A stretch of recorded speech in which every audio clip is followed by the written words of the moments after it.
I once pondered the typical existence in the Warhammer 40K universe, back before I dissolved into yet another cog in the Imperium's colossal apparatus. Folks claim the Emperor shields us, yet I've witnessed the fallout when his attention drifts elsewhere. Just yesterday, 20 million lives in Hive Terte got incinerated to cinders over whispers of heresy. Today, gratitude flows freely. After all, it wasn't our hive struck down. Tomorrow, no guarantees for laborers grinding away beneath the Golden Throne's looming shadow. How does anyone endure when survival itself turns into perpetual dread? I recall the precise instant my cries faded away. It wasn't during the initial skin graft's collapse or when the implant spine speared my kidney, not even as they fastened the breathing apparatus to my skull sans painkillers. Nah, silence fell when it hit me. The clamor of engines drowned out my voice. That cacophony would smother me for the coming 50 years of duty. That nobody would bother tuning in. Ever. Call me Jor Halden, labor tag KTH44729J. This sums up breathing in the Imperium of man. Overhead lumen panels in my bunk pod ignite, flooding the cramped quarters with stark, bleaching light. The wake-up chant erupts from the embedded Vox speaker, its tinny speakers failing to mute the blast, those identical 14 tones echoing daily for 26 straight years. My frame stirs mechanically before consciousness kicks in, feet dropping off the bunk's side, fingers groping for the devotion rag by my headrest. Quote, Bari. I murmur, dabbing the worn cloth to my brow. The phrase rings hollow these days, but ceremony draws the line between us and oblivion.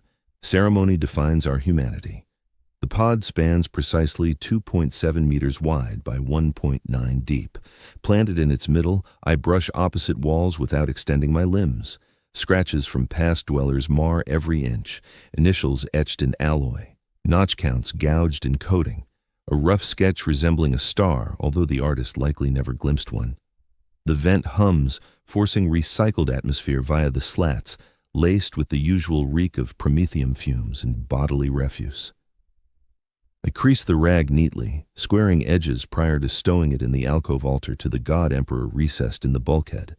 The setup arrived standard with the pod. Dismantling it? Blasphemy. Devotions never gripped me, but stupidity? That's off limits. My work garb dangles from a wall peg, crusted in crusted perspiration and lubricant residue. The rough weave scrapes my flesh as I shrug it on, the neckline chafing against ancient wounds. The forge emblem sprawls across the rear, the Adeptus Mechanicus gear entwined with the Imperial eagle. My ID code trails the port arm in worn ebony script. The chow slot beeps, announcing the dawn allotment. I slap my hand to the scanner, flinching as it pricks for a blood sample to verify me. Seconds pass, then a dish of drab nutrient mush plops into the receiver. Quote, 1. I drone, the invocation rote and void. It's optional, sure, but rule followers often outlast the slackers. Surveillance lenses in the angles capture it all. The mush registers zero flavor. A fine-tuned mix of aminos, starches, and lab-made nutrients. It pads the gut, but leaves hunger gnawing. Genuine meals, not in ages. Occasionally, visions of produce haunt my sleep, their essence lost to time. While consuming, I scan the alert display near the hatch. Shift rosters, security alerts, death warrants. The panel pulses through alerts, each lingering exactly 5 seconds before advancing. Sector 12, Deck 47, Assembly Row C, H2O limits active, 2 liters daily. 17 terminations queued for rebellion. Daily maxim, purity proves zilch. I etch the posting in my head. Sector 12 signals a dozen-hour grind piecing together laser guns, demands accuracy and peril. Last cycle, Alan from the adjacent pod forfeited 3 digits from a lapse in focus. The cyberswaps deducted 6 months' worth of provisions. He expressed thanks to the overseer for the chance to persist in toil. The wall timer tolls the 10-minute alert. I drain the mush, swab the vessel with a digit, and slot it back. Squander zilch, the Emperor supplies, though his tolerance wears thin, or so the ideologues preach. My footgear's soles are eroded, yet functional. I cinch the laces firm, folding the ragged tips inside to dodge snags on gear. Tiny habits spell endurance. I've watched fellows yanked into crushing cogs from dangling hems or unbound tresses. In the slim reflector over the basin, an unfamiliar face glares out. Sallow hide drawn taut across angular jaws, sunken orbs veined in crimson and fatigued, ashen locks shorn shut, attached to my scalp. By decree, the breathing apparatus conceals the bottom portion of my visage, its purification units darkened after decades of sifting poisoned atmosphere. The skin bordering its borders is inflamed and raw, unable to mend completely where it fused with my flesh. My reflection feels alien now. I embody the creation of the Imperium. Precisely at 0500, the panel to my dwelling pod hisses apart. The hallway outside surges with figures shuffling uniformly, a stream of drab attire and stooped postures. Silence reigns. Words squander vitality that could fuel devotion to the Emperor. I merge into the procession, ensuring adequate spacing from the person in front and the one trailing. The passage constricts near the transport lifts, compressing our ranks. The odor of unclean humanity blends with lubricant and processed oxygen. A muffled hack echoes from a nearby breather. The queue for the lifts remains the most grueling segment of dawn. Scores of laborers crammed into confined zones, every individual tagged and inventoried, utterly expendable. Heat builds amid the clustered forms. Perspiration slides along my spine, chilling on contact. Mechanical enforcers circle the throng's perimeter, their organic remnants divested of self long ago. Augmented appendages whir faintly while probing for unrest. Augmented optics, mechanical and relentless, sweep across us indifferently. Preserve discipline, they intone in monotone artificial tones. Interference with conveyance hampers output. Hindrance to output defies the omnissiah. The warning is superfluous. We've witnessed the repercussions for upheaval. The lift emerges with a creak of strained alloy. Panels part to expose a jammed compartment, yet we squeeze in denser still. Forms crush against me on every flank. An arm jabs my flank. I stay silent. All do. The plunge to the fabrication depths is rapid and nauseating. 50 floors below in under half a minute. My hearing rings sharply from the shift in pressure. The fellow next to me retches into his mask, the noise gurgling and stifled. Ignorance is the sole response. The disgrace suffices as penalty.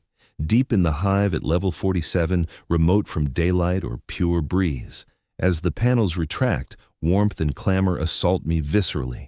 Colossal smelters blaze ceaselessly, flames unquenched. Production chains extend endlessly, lost in vapor and haze. Skitari and adepts of the forge navigate the bays, their crimson garments vivid amid the metallic drabness.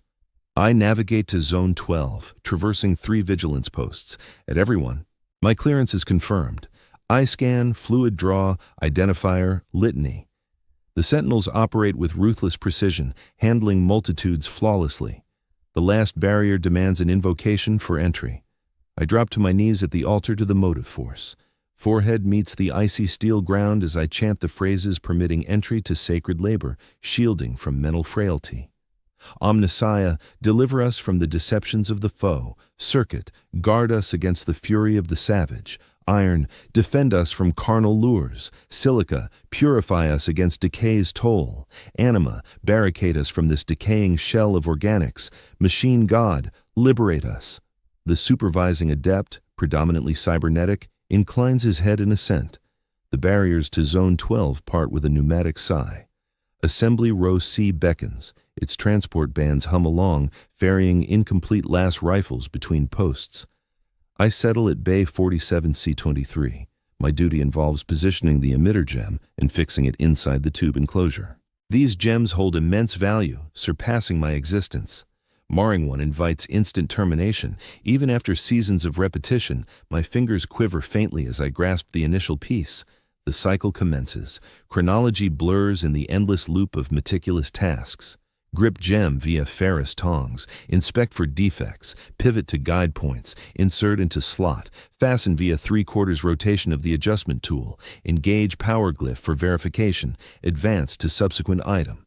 Overhead, a vast display panel cycles muted agitprop reels, triumphs of the Imperium over alien foes, hive lords granting bonus sustenance to diligent souls, political officers dispatching traitors. The visuals meld indistinctly, fading into the cadence of labor. Skitarii traverse the row, gathering finished modules and supplying fresh parts. One halts near me, its near-human visage locked in eternal astonishment. The forge priests retain such countenances to caution against shortfall. Laborer KTH44729J. It declares in a tinny echo of vocalization, your output has dropped 3% below prior cycle norms. I accelerate my efforts. I push through, disregarding the persistent soreness in my shoulders and spine. The servitor observes for 37 seconds prior to resuming its patrol. A cautionary signal. Next occasion, tolerance may vanish entirely. By noon, spasms grip my lower back with fierce agony. The spinal augmentations fitted amid my induction procedure were inadequately adjusted. They bolster my frame, yet spark ongoing swelling at the junctions of alloy and tissue. Discomfort lingers perpetually, shifting solely in degree. A chime announces the 5-minute sustenance interval. I withdraw from the assembly point, ensuring all items remain meticulously arranged. Production never halts. During my pause, a servitor will occupy my spot. Its output will get measured against my own. Yet, another evaluation. The feeding dispenser issues a fresh serving of the same drab paste as the morning meal. I lift my respirator slightly to swallow it, watchful against any drips. The atmosphere scorches my uncovered lips and esophagus, laden with toxic vapors and fine metal specks. I gulp it down swiftly and reseat the mask, thankful for its purifying barrier. Amid consumption, I survey the other laborers. Many resemble myself, midlife figures eroded by years of toil. Others appear fresher, their motions rigid and hesitant, gazes still betraying traces of dread. Elders are scarce. The manufacturer exacts a heavy price. Survivors of 4 decades earn retirement, entailing transfer to minor duties until the end. Over yonder, an Adeptus Mechanicus tech priest scolds a colleague. From afar, I discern the worker's tremors, posture slumped in deference. The priest's mechondrites flail irritably, one clutching a tiny fractured crystal, a flawed focusing crystal. I avert my eyes promptly. No benefit arises from observing the inevitable aftermath. The chime rings once more. Interval concluded. I head back to my post and recommence the ceaseless labor. Time drags on. My existence contracts to the glow encircling my bench. Crystal, casing, positioning, fastening, verification, subsequent piece. Thoughts stray, despite my fingers' steady motions. Permitting the mind to roam risks peril, yet at times it's the sole means of persistence. I recall existence prior to the manufacturum. Shattered recollections of youth on an agri-world, verdant expanses beneath boundless heavens, the aroma of soil and sprouting life.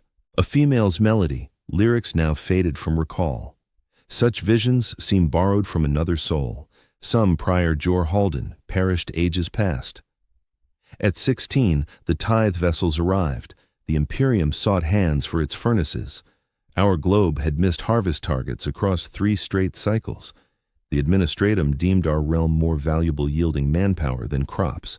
They claimed 1 in 5 inhabitants. I simply occupied the ill-fated spot at the ill-timed moment. A sudden sting in my palm snaps me to the now. A alignment tool has skidded, trapping skin amid steel implements. Crimson emerges from the minor gash, poised to taint the lasgun parts. Hastily, I clamp my palm to my garb, halting the seep. Should an overseer spot stains on the line, whipping awaits at least. My pulse races as I scan the watchful servitors overhead. None detect my error. The Emperor safeguards, per the adage, although from my vantage, his favor proves choosy. I dive back into tasks, tuning out the pulsing ache in my palm. Crystal, casing, positioning, fastening, verification, subsequent piece. The cadence reestablishes, dull yet reassuring in its reliability. Within the Imperium, regularity offers refuge, variance invites ruin. The shifts merge indistinctly. My form functions via ingrained habit as consciousness withdraws to that serene realm where moments accelerate. Not slumber nor full detachment, but a hybrid, essential expertise in the manufacturum. A remote explosion vibrates the ground underfoot, potent enough to clatter the crystals in their holds. A handful of workers halt, faces tilting upward in unease. The overseer spots it instantly. Maintain output. The tech priest's enhanced tones thunder through the space. Peripheral disturbances hold no relevance for devotees. The omnissiah requires undivided attention. Whispers circulate regardless, defying the directive. Uprisings in sublevels, alien incursions, heretical sects. Each speculation wilder than the prior. Reality proves mundane. In a sprawling, time-worn spire like Karis, structural mishaps abound, likely a promethium conduit bursting or a power core surging. Nonetheless, the jolt infuses the atmosphere with disquiet. The Imperium flourishes via constancy, the eternal cycle of routine. Even minor fractures in the order evoke omens of graver perils. I compel my focus to the task at hand. Crystal, casing, positioning, fastening, verification, subsequent peace. The routine soothes my tension. No matter what unfolds beyond this manufacturum, it's out of my hands. My role right now is simply to fulfill my obligations to the Imperium as best I can. As the hours drag by, the ache in my spine grows sharper. Each twist sends searing jolts of pain racing along my vertebrae. The cybernetic implants scrape against my skeleton whenever I lean in. I've put in for servicing on 2 occasions over the last 12 months. Each time, the denial came swiftly. The adepts of the Mechanicus ruled that my suffering wasn't hindering output sufficiently to justify any fixes. I shift my stance a bit, chasing a comfort that eludes me. Opposite my station, a novice laborer fights to keep up. His fingers tremble noticeably while manipulating the alignment prisms. Beads of perspiration trickle down his forehead, even with the climate regulators humming away, clear markers of stim deprivation. Down in the underdecks, the illicit trade in combat enhancers flourishes unchecked. Plenty of laborers rely on them to push through extended hours or pick up extra tasks for bonus allotments. The dependency hits hard and ends worse. I avoid his gaze entirely. His frailty isn't my problem. Within these forges, getting by demands a pragmatic bend in one's ethics. Pity is the indulgence reserved for the elite. The alert siren blares, marking the closing stretch of the duty cycle. Yield tallies flash across the display panels, both personal and group-wide. Our sector, Block 12, lags 3% short of projections. It's not catastrophic, yet it'll guarantee a sermon on obligation and devotion at the start of tomorrow's rotation. Maybe a harsh example if the forge priests are in a fervent mood. I glance at my own tally, 97%. Solid, though hardly outstanding. I quicken my rhythm just a touch, tuning out the complaints from my frame. That final stretch always carries the highest risk. Weariness blunts reactions and fogs the mind. Incidents spike here more than in all the preceding time put together. The laborer facing me fumbles a prism. Its crash against the deck echoes thunderously through the vast chamber. Nearby activity freezes solid. Every stare drops to the scattered shards, where valuable facets sparkle beneath the glaring illumination. From behind his breather mask, the youth lets out a faint, pained whimper. Panic widens his eyes. I ought to turn aside. I recognize the sequence unfolding. Before he can stammer a defense or plea, a pair of enforcer servitors descend on his post. Their mechanical grips clamp onto his limbs, hoisting him clear off the ground. His legs flail pointlessly. Laborer code KTH-NOR. Servo voice intones flatly, "You stand accused of transgression against the omnissiah. Retribution follows without delay." No one observes as they haul him off. Nobody cares to see the full measure of correction. We all redouble our focus on tasks at hand, as if high yields might ward off our own downfall. In truth, they sometimes do. The assembly chain tightens up. A replacement slots into the vacancy unbidden. The cadence resumes seamlessly. Encase prism mounts, lock in place, validate function. Advance to following assembly. The Imperium persists through our persistence. We persist out of necessity. The end chime rings out. I finish off one final unit, methodically stowing every implement back in its designated spot. The station has to be pristine for the incoming crew, due in just 30 minutes. I recite the deactivation rite, honoring the engine seers for their compliance and vowing a prompt revisit. The ceremonies might strike outsiders as absurd, but the forge priests maintain that apparatuses perform more reliably for those who offer due respect. My sinews howl as I rise. 12 hours bent over intricate tasks have locked me rigid and sore. I ease my shoulders in a roll, sensing the rasp of alloy on skeleton with each shift. The crew departs in the disciplined manner of our arrival. No shoving, no haste. Preserving stamina is key post-duty. Most still face household chores before downtime kicks in. Washing linens, patching hab spaces, or maybe squeezing in prayer time at a shared chapel if piety logs are slipping. Crossing the vigilance post, the wardens sweep my kit for any pilfered items. Swiping Adeptus Mechanicus assets ranks among the worst violations for a drudge like me. The penalty isn't execution. It's grimmer still. Thieves get handed to the priest for automaton reforging, brains scoured clean, forms rebuilt with rough prosthetics. They toil onward for the Imperium, devoid of thought or choice. Past the barrier, I merge into the throng bound for the lifts. The descent feels subdued compared to the dawn surge. Fatigue weighs on everyone like a shroud. Scarcely anyone musters words, let alone murmurs. I spot judge enforcers weaving through the masses, their ebon carapace plating and grim expressions cut stark against the drab worker garb. They probe visages now and then, halting folks for spot checks on credentials. Botching the verification means lockdown at least. Plenty of those held back vanish for good. The adjudicators overlook me entirely. My features blend into the background. My posture remains suitably restrained. Blending in is key to enduring life in Hive Chaos. The lift surges upward at that same nauseating velocity it plunged downward earlier today. My gut twists as it rockets up 50 floors in mere moments. The familiar press of bodies surrounds me once more, now heavy with the weight of a full day's toil. In one corner of the compartment, a faint sob escapes someone. No one reacts. Upon reaching the dwelling sector, the throng thins out bit by bit as laborers head to their designated HAB units. My own is Block 447J, requiring a 40-minute trek from the lift hubs. These hallways squeeze tighter here, the overhead lower. Scars of time and disregard mar the surfaces. Damp streaks form eerie designs reminiscent of extraterrestrial runes on the plascrete. Spots reveal exposed metal girders amid the flaking substance. I skirt a devotional alcove-turned-propaganda site, where a modest group clusters. A 2-meter effigy of the God Emperor looms in a carved niche, his severe gaze surveying the faithful below. Worshippers prostrate themselves, chins to the ground, mouths forming hushed invocations.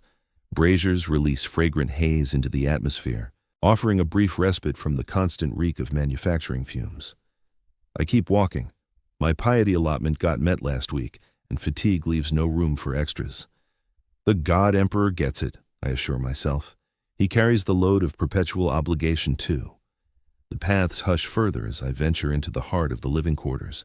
Primary arteries yield to minor conduits, veining out across the colossal framework of the hive. Machinery's roar fades, supplanted by echoes of daily existence.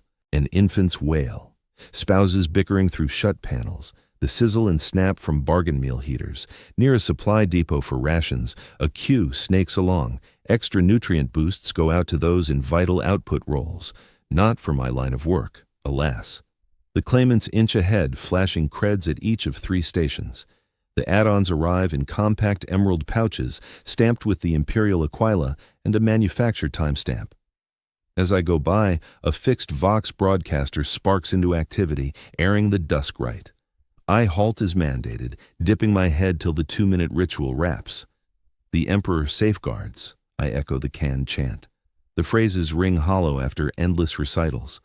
Up ahead, folks huddle by an info kiosk, odd enough to snag my interest despite the weariness. Data flows under strict oversight in the hive, shared only as essential. Broad broadcasts signal major developments. I sidle nearer, intrigue overriding tiredness. The display flickers with rough video from a remote spire cluster. Despite the fuzzy feed, the anomaly stands out. Flames devour the tower's heights. While I observe, a chunk shears off, tumbling into the urban abyss underneath. Hive Tertus has been purified, the ticker declares at the base. Corrupt factions eradicated by the Emperor's sacred blaze. True subjects celebrate his verdict. Murmurs ripple among the onlookers. Hive Tertis lay just 80 kilometers from Karis, sheltering close to 20 million inhabitants. This offhand purification spells doom for everyone, extinguished now or imminently. Nobody probes the alleged deviants. Nobody hints the reprisal seems excessive. Posing such queries invites a purge far more intimate. The Emperor safeguards. One voice cuts the tense quiet, prompting nods and echoes. The assembly starts to scatter. Everyone takes pains to mask excess curiosity or alarm. Probing official deeds could pass for skepticism. Skepticism paves the road to apostasy. I press on toward my quarters, the vision of the inferno seared into my thoughts. Just this dawn, those 20 million rows offered their devotions and clocked in. They figured themselves devoted to the Imperium's cause. Come dusk, branded traitors and consigned to pyres. That's the Imperium of man for you. Safety stays elusive, allegiance falls short, belief demands no scrutiny.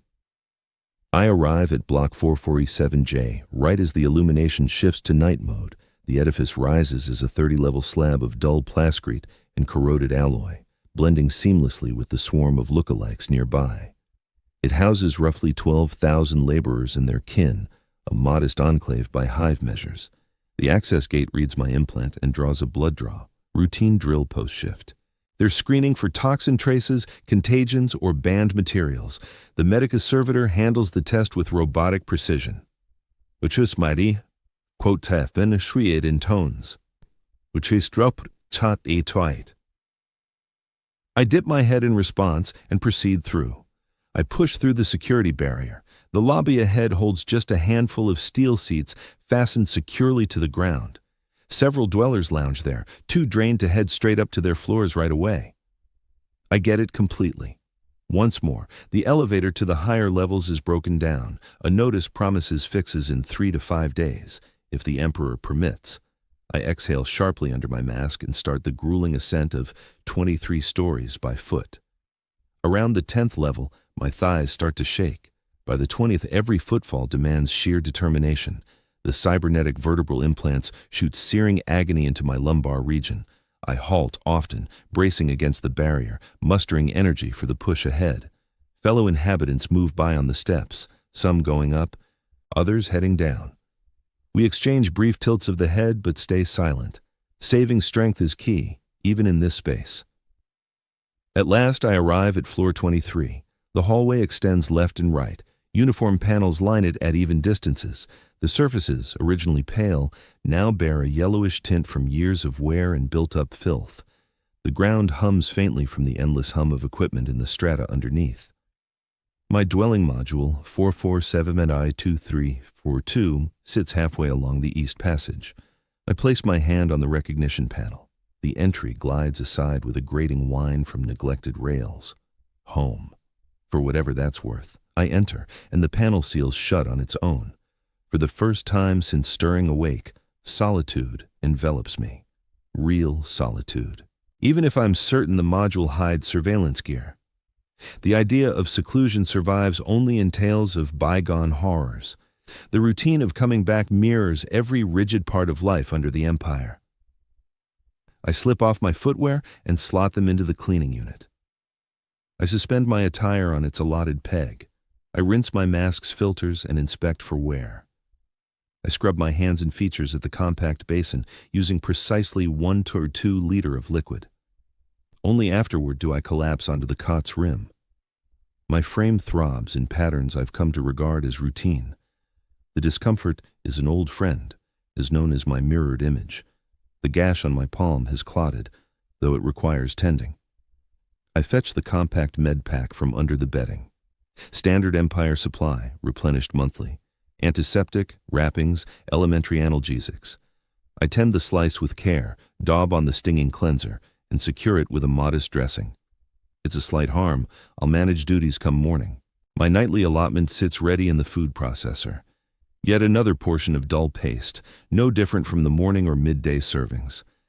I gaze at it extendedly before concluding, fatigue outweighs appetite. The nourishment will carry over to the next day's share. A minor indulgence ahead. Rather, I recline on the pallet and fix my eyes on the overhead. The light panels throw stark gloom into the room's angles. From outside the barriers, faint echoes of neighboring existences drift in. A youngster chanting dusk rituals, the steady pulse of a mobile air purifier, an individual sobbing. I ought to finish my night rites, supplications to the Emperor for safeguarding, gratitude to the Omnissiah for the ongoing operation of prosthetics, liturgies warding off deformity, deviance, and Xenos taint, all mandated by Empire Creed. Yet, this evening, the phrases lodge in my gullet, visions of Hive Tertre ablaze linger when I shut my eyes. 20 million lives. A whole metropolis branded apostate and eradicated sans alert or evident reason. We might follow. Hive cars could ignite as folks in far-off settlements observe with hidden dread. I could be deemed surplus by the very Imperium I've loyally upheld for years. Such an idea should chill me. Yet, a peculiar serenity settles in. Within the Imperium, demise arrives in endless guises, swift or drawn out, intentional or chance, valiant or futile. The style counts for little against the inevitability. None evade it. The unknowns are merely timing and method. My breaths deepen as weariness draws me into rest. Via the narrow air vent high up, a sliver of evening heavens appears. No celestial lights pierce the factory smog that forever cloaks the spire. Merely void, even and total. In that instant prior to oblivion, I murmur a plea, not aimed at the Emperor or the machine deity or any entity the Imperium endorses, a basic, personal entreaty to any power overseeing the cosmos past mortal grasp. Thanks for another cycle. Thanks that it wasn't grimmer. Thanks that the coming day could improve, despite knowing it won't. Then, night overtakes me, granting a brief span of release. I envision flames, not the regulated blaze of forgeworks, but untamed, ravenous blaze that engulfs all it touches. In the vision, I perch at the spire's brink and witness the blaze advancing, the towering pinnacles flare like tapers, dark fumes twisting skyward to eclipse thee. The sunlight scorches everything in sight. There's no terror gripping me, just an odd feeling of destiny unfolding. In the Imperium, everything concludes like this, engulfed in flames, reduced to ruins, all for a divine emperor who insists on ceaseless offerings. The vision morphs, as visions tend to. Now I'm strolling amid the inferno engulfing the Hive city. Yet the residents carry on with their daily tasks, oblivious to any irregularity. Laborers put together laser weapons as fire nibbles at their clothing. Bureaucrats approve paperwork while their flesh chars and flakes away. Young ones chant sacred imperial doctrines as their locks ignite. Nobody flees. Nobody cries out. It's merely one more trial to withstand in devotion to the Imperium.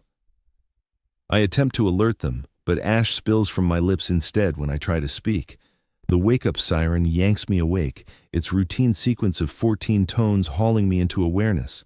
Briefly, I stay motionless, bewildered by the jump from reverie to the real world. My frame hurts worse than typical, rigid from lying immobile through the night. The gash on my palm pulses with a muted ache. The timepiece shows 0430. Dawn of yet another shift. I carry out my dawn rituals with mechanical efficiency.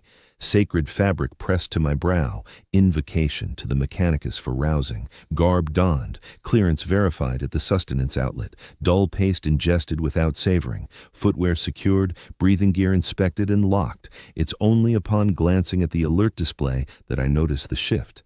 My duty posting has altered. Sector 8, Deck 39, Repair, Team D.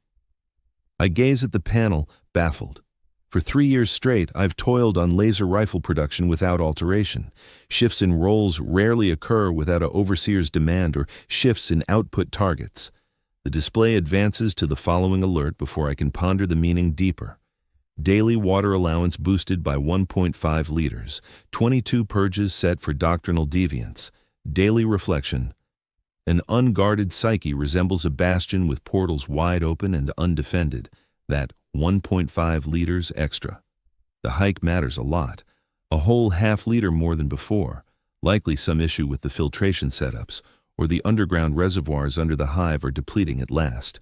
Regardless, the moment feels ominous. I depart my living quarters right on time, merging into the stream of drab attire filling the hallway. The atmosphere feels off today. Strain lingers thickly, almost tangible. Talks happen in hushed tones instead of total quiet. Glances flicker with unease. A change has settled in. I overhear snippets during my stride. TERS was merely the start. Rumors claim it stemmed from genetic taint. Whole family lines tainted. Enforcers seized my adjacent dweller yesterday evening, simply bashed through the entry and hauled him off. Output demands ramped up once more, utterly unattainable these days. I tilt my gaze downward and hold my rhythm firm. Details can prove hazardous within the Imperium. Awareness draws inspection. It's safer to stay clueless and compliant than aware and questionable. The queue for the lifts drags on longer than normal. When a cabin at last appears, it's crammed past limits. Yet we cram inside anyway. The descent brings that customary gut-twisting plunge, halting shy of the factory strata. Heavily armed enforcers enter at Deck 32. Their dark carapace plating looms threateningly amid the muted laborer garb. Verification of selves. One barks through his helm's broadcaster, "Hold position." They weave through the jammed space, probing ID implants via portable scanners. Every laborer must voice their code and present role. Any delay triggers sharp interrogation. I ready my reply, murmuring it inwardly. The enforcer arrives at me, device poised above my left arm's embed site from initiation. It signals approval with a chime. "State code and roll," he orders. Laborer KTH44729J, posted to Sector 8, Deck 39, Repair Team D. I deliver it evenly. Though my fresh detail stands out, he lingers, cross-checking against his tablet. My pulse quickens. Is this a glitch? Will some clerical slip land me in custody? "Advance," he concludes at last, shifting to the subsequent figure. I release a measured breath through my mask, ease flooding in. No matter the turmoil, I'm not in the crosshairs. Not this cycle anyway. The lift presses on to Deck 39, where I step out with a few companions. This stratum marks unknown ground. Though the hive's core design holds steady, every output floor bears its distinct flavor, its unique perils. Deck 39 predates my regular station. The overhead is shorter, the passages tighter. Ducts and lines snake openly across the surfaces, several venting vapor or ooze. The atmosphere weighs denser, laden with dampness and corrosion's tang. My filter strains against it. I track guide markers to Sector 8, traversing zones focused on varied manufacturing facets. A weapons trial ground where the snap of shots resounds without pause. A chemical refinery that stinks even with my breather mask on. An enormous sorting depot where servitors sift reusable scraps from the hive's refuse. Guard posts multiply in this area, manned by stern-looking sentries and probing servitors. During the third inspection, a tech priest scrutinizes my papers himself, his cybernetic optic humming as it locks onto my ID chip. "Your aptitude evaluation shows zero background in repair duties," he observes, his tone a grating mechanical drone. "I serve wherever the Imperium demands," I reply, reciting the rote deflection for any probe into my posting. The tech priest lingers on me briefly before approving with a tilt of his head. The Omnissiah employs every instrument, even those ill-fitted for the job, he intones, hardly comforting. Yet he lets me pass regardless. Section 8 turns out to be an expansive vault filled with interlocking conduits, vats, and cleansing apparatuses. It's the water treatment facility supplying the hive's elite spires. Suddenly, the tighter quotas click into place. Any glitches here would cascade across the entire underhive. A supervisor lingers by the doorway, sifting through the fresh batch of laborers. His garb displays the bands of a veteran drudge, one who's endured years to claim a sliver of oversight. His features bear deep furrows, with a single eye swapped for a basic implant that emits a dim crimson light. Quote, 12. He states as I draw near, not inquiring, since he anticipates my arrival. Quote 13. He thrusts over a weighty utility harness and a data slab outlining the purifier's blueprint. I fasten the harness at my hips. The implements feel alien, their functions elusive at first glance. The data slab reveals an intricate web of channels, controls, and scrubbing units, one zone marked in crimson, the tainted spot, no doubt. I've got no prep for this kind of labor, I confess, venturing honesty by voicing my shortfall. The supervisor's face remains stoic. Quote 15. Vanished. The term lingers like a shadow, laden with dread. In the Imperium's grip, vanished covers grim fates, reassigned, purged, turned into servitors, or devoured by the very hazard we're now tasked to confront. Banners, quote 16. The supervisor tacks on, the boilerplate reassurance for shoving staff into overmatched roles. In plain terms, adapt or suffer the fallout. I trace the guide indicators to Purifier Array 12, venturing further into the maze of mechanisms. Heat builds with each step, the atmosphere turning damper. Beads of moisture trickle from ceiling ducts. The ground turns slippery from dampness and a murkier residue that stains my boots on contact. Noises shift as well. The steady thrum of the forge world fades into irregularity. Creaks and moans from strained alloys, the slosh of fluids in lines, and beneath it, a persistent low hum emanating from all directions, yet none specifically. I locate Repair Squad D clustered by a towering barrel-shaped vat, roughly 10 meters high and 5 across. About a dozen figures in drab coveralls form a ragged half-ring, observing as a tech priest probes a command console. Their stances echo my own unease.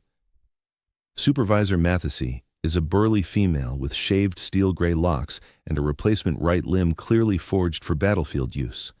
Not Mechanicus craft, but Astra Militarum. A battle-hardened soul, then shifted to non-combat service. Such shifts are uncommon yet documented. The Imperium discards no assets, least of all skilled ones. Quote 17, she remarks, spotting me. Quote 18. Quote 19, I own up. Quote 20. She exhales audibly through her mask.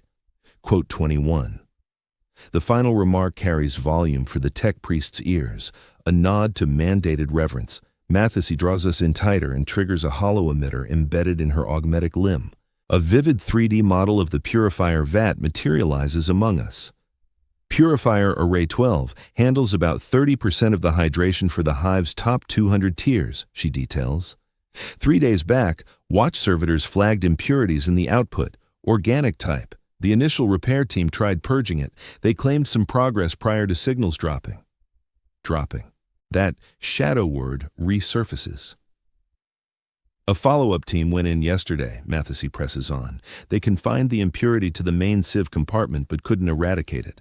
Their closing dispatch noted bizarre proliferation inside the sieves proper. What sort? What kind of biological hazard are we dealing with? One laborer inquires. A fair point. The type of danger dictates how we tackle containment. Mathesy looks over at the tech priest, who's wrapped up with the console, and now observes our discussion. He nods faintly, signaling approval. Unclear, she replies, dropping her tone. The specimens resisted typical categorization. We've reached out to the biologist's adepts. My throat tightens. In the Imperium, unidentified biothreats point to just two possibilities. A genestealer taint or warp-born taint. Both could spell doom for an entire hive world. Our mission is simple, Mathesy presses on. All efficiency, even with the dire undertones. We'll access the main filtration vault. Extract and swap out the tainted components, then purge the area using promethium torches. Follow biohazard guidelines to the letter. She starts delegating duties. 2 of you, watch the inlet and outlet controls. 3, manage the fresh filters. 4, ready the torches. Everyone else, myself included, will haul out the infected parts. The vault needs to be emptied first, she adds. That'll run about 20 minutes. Use the interval to check the blueprints and get comfortable with the removal steps.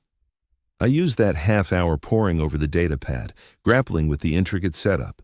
The core filtration unit anchors the whole network where the water flows past layers of progressively tighter screens meant to snag debris and organic threats.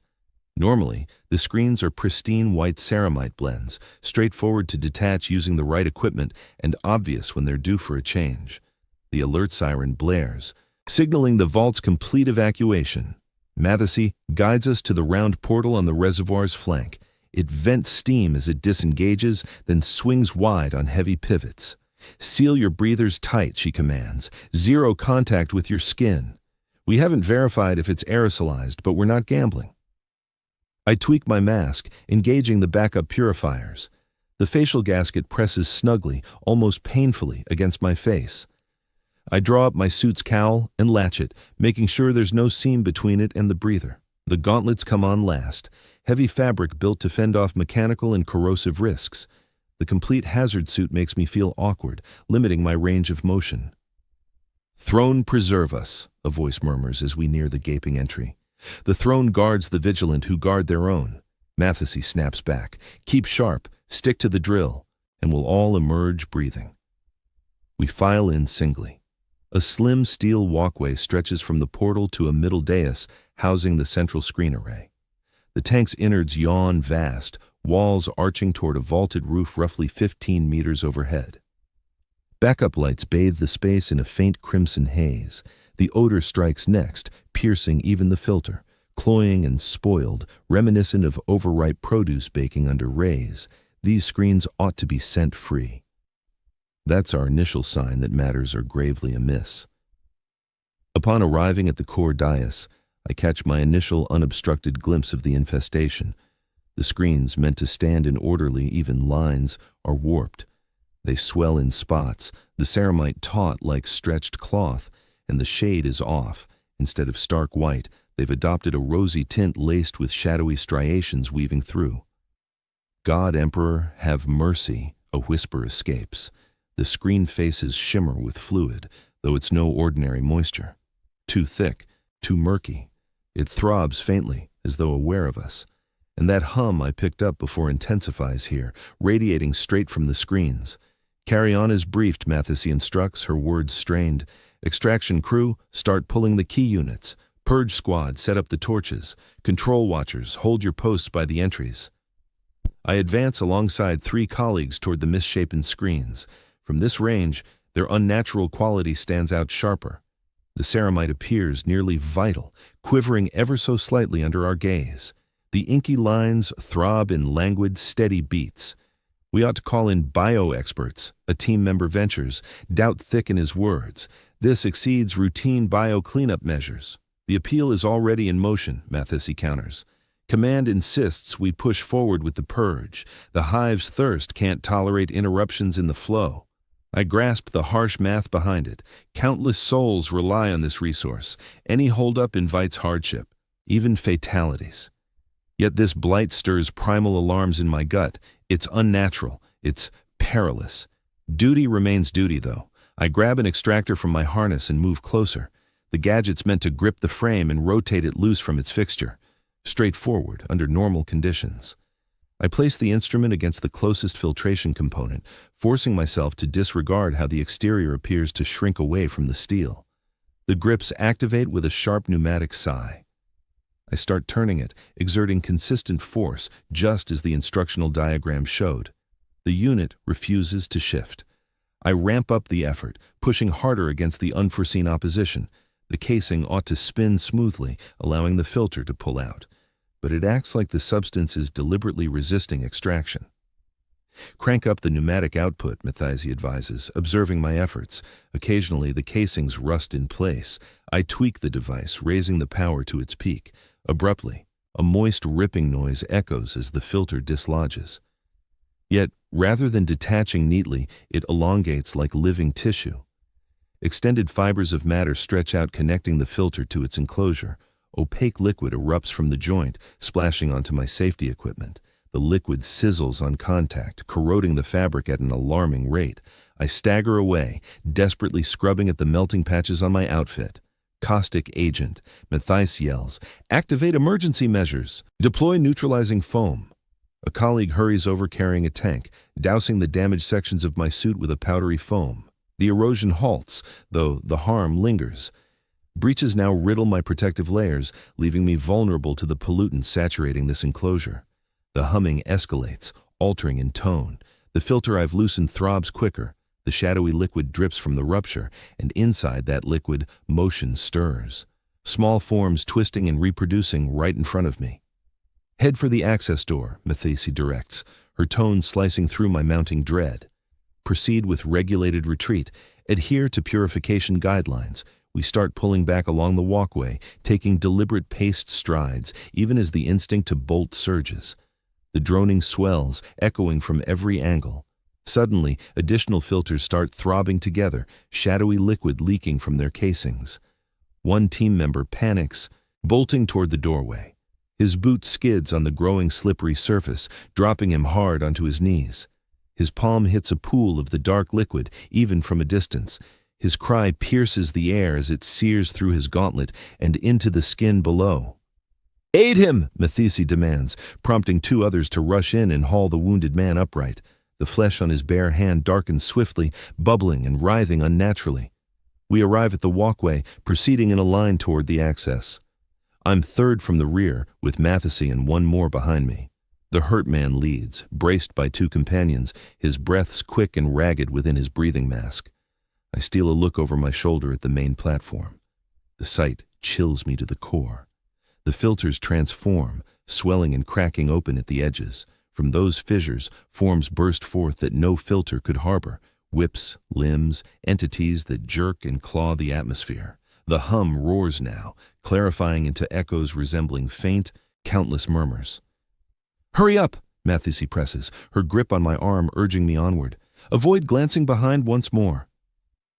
We make it to the access, filing through individually.